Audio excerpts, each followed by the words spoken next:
भक्तों, कार्तिक मास का महात्म्य सब प्रकार के दुखों का नाश करने वाले तथा सारी सृष्टि की पालना करने वाले श्री गणेश जी, ज्ञान की दाता श्री सरस्वती जी, सब पुराणों के कर्ता श्री व्यास जी तथा गुरुदेव के चरण कमलों में नमस्कार करके भगवान के श्रद्धा और भक्ति रास में डूबे हुए कार्तिक मास की कथा कहता हूँ। नैमिषारण्य में वास करने वाले शैनकादि 88,000 ऋषि श्री सूत जी से कहते हैं कि ब्राह्मण, आप हमारी इस घोर कलयुग से रक्षा करने के लिए कोई सरल उपाय बताएं। उनका यह प्रश्न सुनकर सूत जी कहने लगे, हे ऋषियों, भगवान के चरणों में तुम्हारी अटल भक्ति देखकर मैं तुमसे कार्तिक महात्म्य की कथा कहता हूँ, जिसके सुनने मात्र से मनुष्य के सब पाप नाश होकर बैकुंठ वास हो जाता है। आप सावधान होकर सुनिए। एक समय नारद जी ब्रह्मलोक में जाकर सारे जगत के कर्ता श्री ब्रह्मा जी से विनीत भाव से पूछने लगे कि हे पितामह, कृपा करके कोई ऐसी सुंदर कथा कहिए जो सब पापों के नाश करने वाली हो। तब ब्रह्मा जी कहने लगे कि हे पुत्र, भगवान के चरणों में तुम्हारी ऐसी प्रीति देखकर मैं तुमसे कार्तिक मास का महात्म्य कहता हूँ, जिसके सुनने मात्र से मनुष्य के सब पाप नाश हो जाते हैं और वह बैकुंठ का अधिकारी हो जाता है। कार्तिक मास भगवान को अति प्रिय है। इसमें किया हुआ व्रत, दान, नियम तथा कीर्तन अनंत फल देने वाला होता है। काथ सारे संसार की भलाई के लिए तुमने अति सुंदर प्रसन्न किया है। मैं इस कथा को तुमसे कहता हूँ, तुम सावधान होकर इसकी विधि सुनो।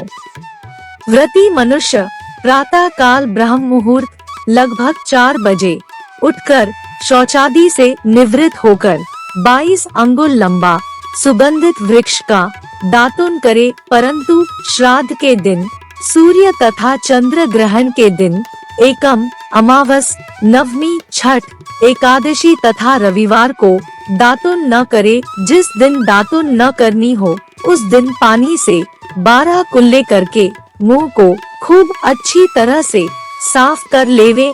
जब 2 घड़ी रात्रि रह जाए तो काढ़ा तिल, चंदन, चावल, फूल या कुशा लेकर तालाब, कुंड, नदी या संगम तथा किसी तीर्थ स्थान में जाकर भगवान से प्रार्थना करे कि भगवान, आपकी और श्री लक्ष्मी जी की प्रसन्नता के साथ के लिए मैं कार्तिक मास में स्नान करूंगा। इस प्रकार प्रतिज्ञा करके श्री गंगा जी, शिव, सूर्य और विष्णु जी का ध्यान करके नभीवर्त जल में प्रवेश करके अच्छी तरह स्नान करे। फिर जल से बाहर आकर देवता, ऋषि और पितरों का तर्पण करे। स्नान के पश्चात षोडशोपचार विधि से भगवान का पूजन करे, भगवान को अर्घ्य देवे और प्रार्थना करे कि भगवान श्री राधा सहित मेरे इस अर्घ्य को ग्रहण करें। और इस प्रकार प्रार्थना करके 16 चीजें जैसे आवाहन, पाद्य, अर्घ्य, आचमन, स्नान, वस्त्र, चंदन, अक्षत, पुष्प, धूप, दीप, नैवेद्य, तांबूल, पूगी फल, दक्षिणा, नमस्कार, भगवान की मूर्ति को अर्पण करके तुलसी मंजरी से भगवान का पूजन करना चाहिए। इसे षोडशोपचार पूजन कहते हैं। कार्तिक मास महात्म्य कथा, प्रथम अध्याय। मैं सिमरू माता शारदा, बैठे जिह्वा आए। कार्तिक मास की कथा लिखे कमल हर्षाए। नैमिषारण्य तीर्थ में श्री सूत जी ने 88,000 सनकादि ऋषियों से कहा, अब मैं आपको कार्तिक मास की कथा विस्तार पूर्वक सुनाता हूँ, जिसका श्रवण करने से मनुष्य के सभी पाप नष्ट हो जाते हैं और अंत समय में वैकुंठ धाम की प्राप्ति होती है। सूत जी ने कहा, श्री कृष्ण जी से अनुमति लेकर देवर्षि नारद के चले जाने के पश्चात सत्यभामा प्रसन्न होकर भगवान कृष्ण से बोली, हे प्रभु, मैं धन्य हुई, मेरा जन्म सफल हुआ। मुझ जैसी त्रैलोक्य सुंदरी के जन्मदाता भी धन्य है, जो आपकी 16,000 स्त्रियों के बीच में आपकी परम प्यारी पत्नी बनी। मैंने आपके साथ नारद जी को वह कल्पवृक्ष आदि पुरुष विधि पूर्वक दान में दिया, परंतु वही कल्पवृक्ष मेरे घर लहराया करता है। यह बात मृत्युलोक में किसी स्त्री को ज्ञात नहीं है। हे त्रिलोकीनाथ, मैं आपसे कुछ पूछने की इच्छुक हूँ। आप मुझे कृपया कार्तिक महात्म्य की कथा विस्तार पूर्वक सुनाइए, जिसको सुनकर मेरा हित हो और जिसके करने से कल्प पर्यंत भी आप मुझसे विमुख न हो।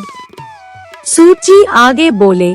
सत्यभामा के से वचन सुनकर श्री कृष्ण ने हंसते हुए सत्यभामा का हाथ पकड़ा और अपने सेवकों को वहीं रुकने के लिए कहकर विलासयुक्त अपनी पत्नी को कल्पवृक्ष के नीचे ले गए। फिर हंसकर बोले, हे प्रिय, 16,000 रानियों में से तुम मुझे प्राणों के समान प्यारी हो। तुम्हारे लिए मैंने इंद्र एवं देवताओं से विरोध किया था। हे कांते, जो बात तुमने मुझसे पूछी है उसे सुनो। एक दिन मैंने तुम्हारी इच्छा पूर्ति के लिए गरुड़ पर सवार होकर इंद्रलोक जाकर कल्पवृक्ष मांगा। इंद्र द्वारा मना किए जाने पर इंद्र एवं गरुड़ में घोर संग्राम हुआ और गौलोक में भी गरुड़ जी गौओं से युद्ध किया।